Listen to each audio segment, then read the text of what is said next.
Ever imagine yourself on the open ocean, not just, sipping a cocktail on a cruise ship, but like actually keeping the entire thing running? Right, like the behind-the-scenes hero. Exactly. That's what we're diving into today, the life of a ship assistant engineer. Using RoleCatcher's career guide as our, I guess you'd say our compass for this deep dive. Perfect analogy. So, no more romanticized ideas of life at sea.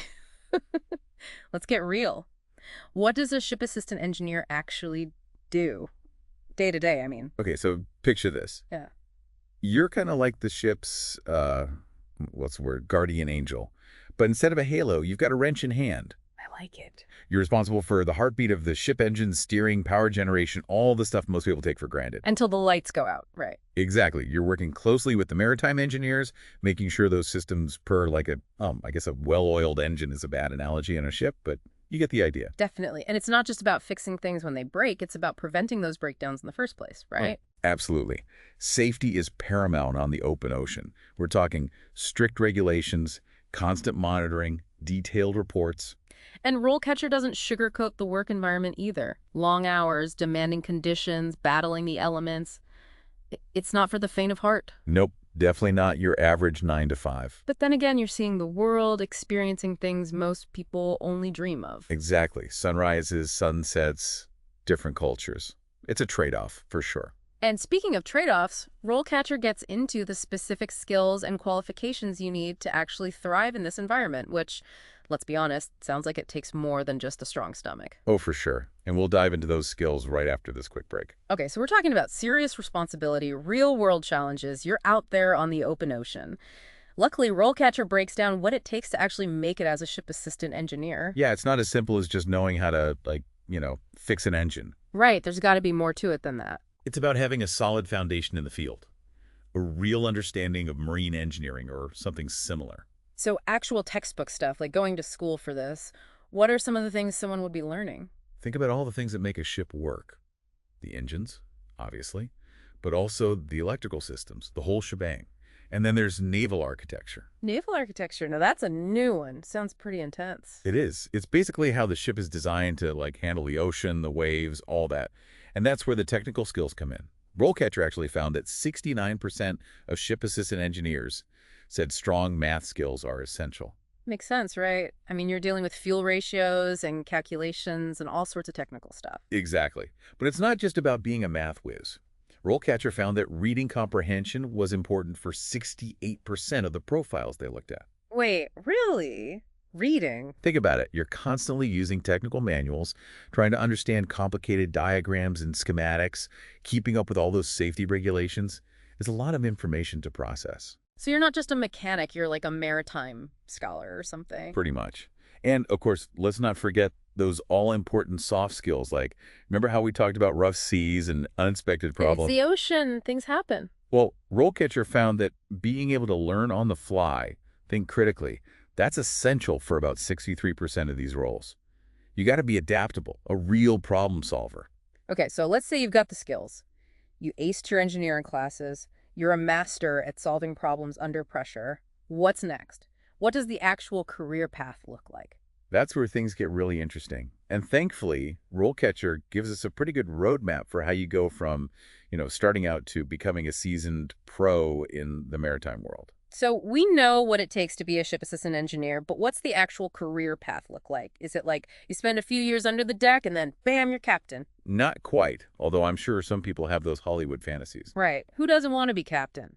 But yeah, RoleCatcher paints a picture of a more structured progression, like climbing the ranks, taking on more responsibility, that sort of thing. Okay, so no shortcuts to the captain's chair. What's the typical path then for a ship assistant engineer? Well, according to RoleCatcher, you usually start as an entry-level ship assistant engineer. You're assisting with different tasks, learning the ropes from the more experienced crew. So it's like an apprenticeship almost. Exactly. You're proving yourself, soaking up knowledge. Then, as you gain experience, you move up to junior ship assistant engineer.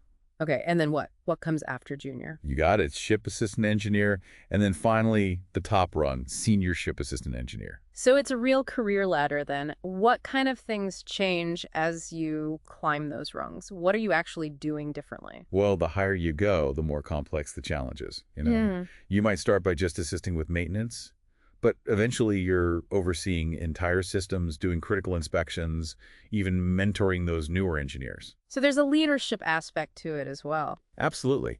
And one thing RoleCatcher stresses is that you never really stop learning in this field. Which makes sense. It's a constantly evolving industry. Right, and with all the new technology, new regulations, you've got to stay ahead of the curve.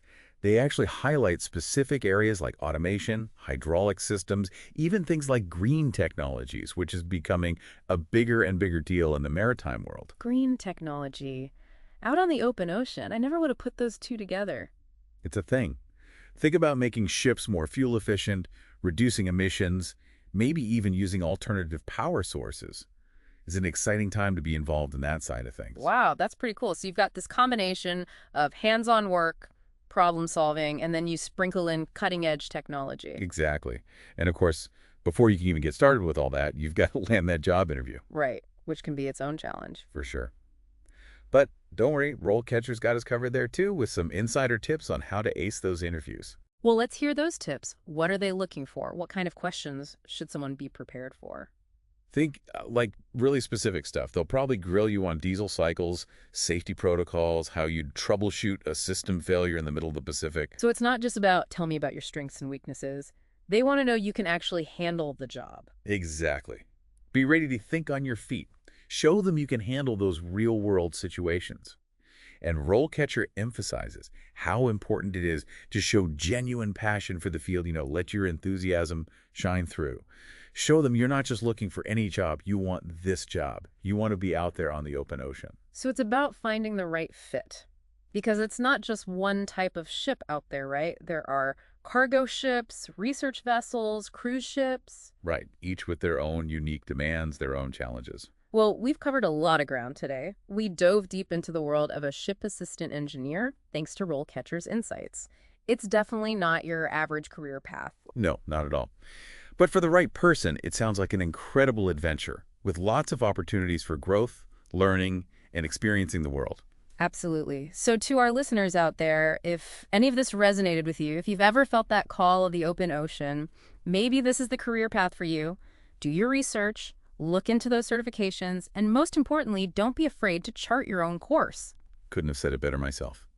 Until next time, keep exploring and keep diving deep.